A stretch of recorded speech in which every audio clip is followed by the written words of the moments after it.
a demonstration of God's mercy, a demonstration of God's justice, a forgiveness grounded in the very nature of God, demonstrating the very nature of God. I would submit to you tonight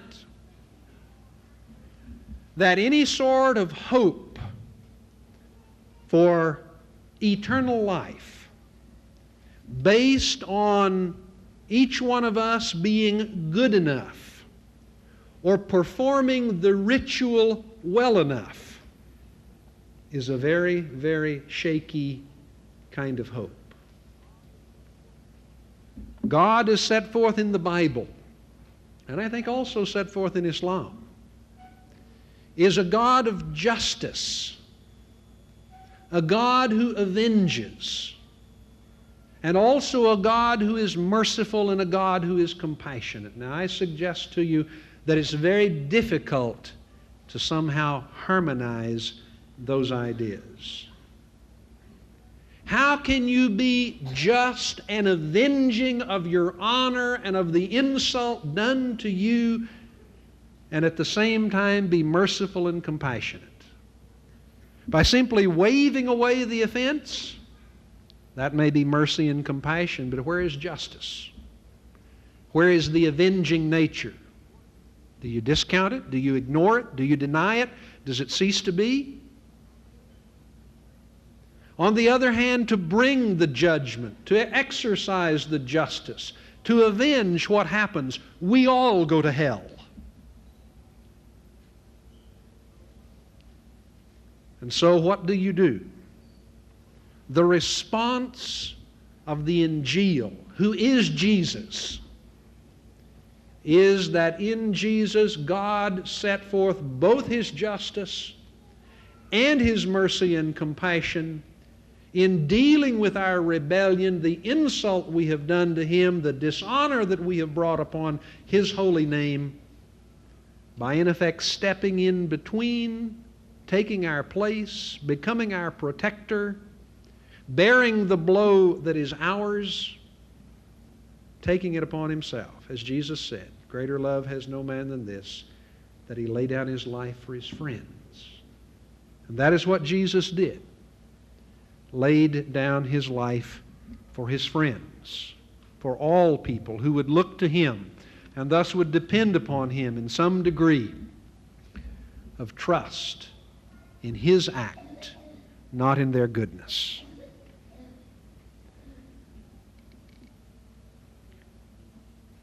Let me then make these last few comments as my time is going. 5 minutes? 5 minutes, okay. Let me suggest to you some of the things not being said tonight, and some of you aren't going to like to hear this. Some of you are going to say no, as some of my Christian brothers a moment ago were saying no. But I urge you to check your history, to check your scholars, to reach out and delve into the wide-ranging diversity within Islam and come to some answers.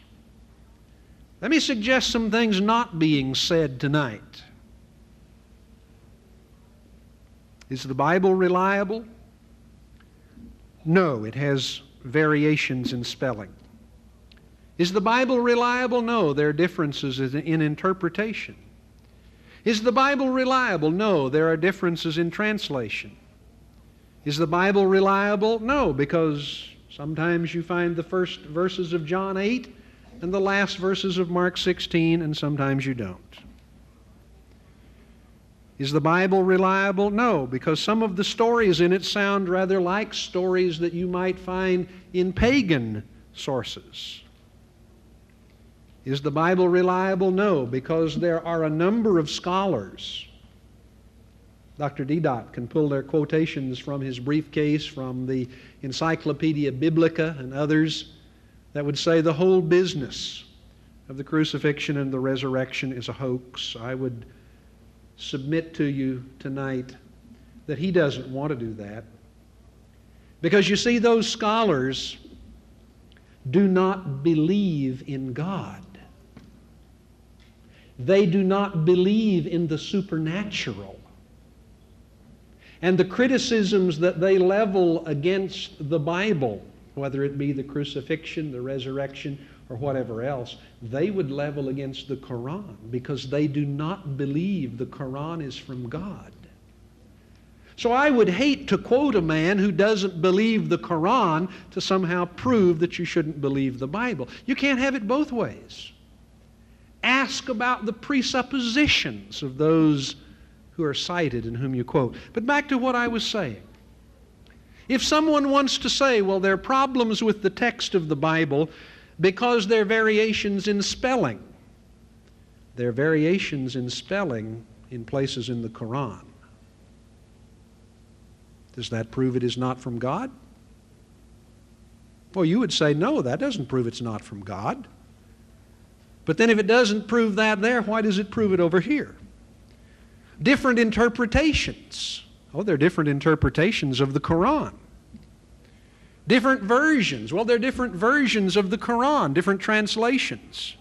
Missing verses, but the Quran has abrogations in it, does it not? Shaking your head, no. I read Muslim scholars who say there may be 250 verses that have been abrogated. So you disagree with your own scholars. Quran has materials from pagan sources? Well, maybe. Quran is not to be subjected to higher criticism? Well, we can understand that. The point simply is that if you are unwilling to entertain the possibility of considering these things with the Quran, you have no right to point to these things as regards the Bible. Still 5 minutes. Okay. Good. So, what does all this prove? Well, it simply says this.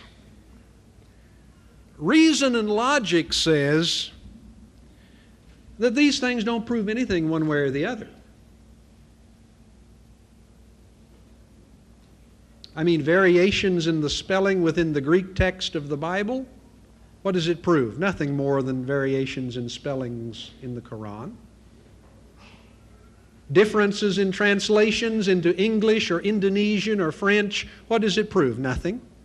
Nothing about the Quran, nothing about the Bible, just that translators have a problem. The question of whether all of the verses are there or not. Well, in the Quran, we have a problem. We have a problem in that whatever variants existed were collected and destroyed. And your traditions record that. If only you will read your traditions. Now, in the Bible, in the bottom of the text of the Greek New Testament, all the variants are set out, and they are many. But how can you determine what is authentic if you don't have these things to look at? If there's nothing to check against, and yet the traditions record that there were differences, we're left somehow in a quandary. What I'm arguing for here, I hope you understand, is not an attack on the Quran. It's simply a case of saying, as we say in English, what's sauce for the goose is sauce for the gander.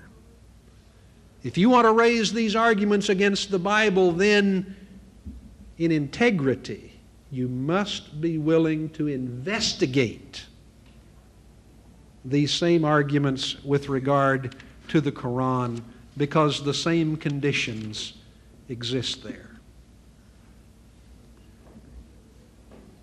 From a Christian perspective, from the perspective of the Holy Book, the crucifixion of Jesus is not F-I-C-T-I-O-N,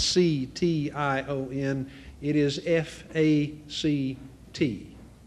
Jesus was crucified, He was killed, He died, He was buried, and 3 days later,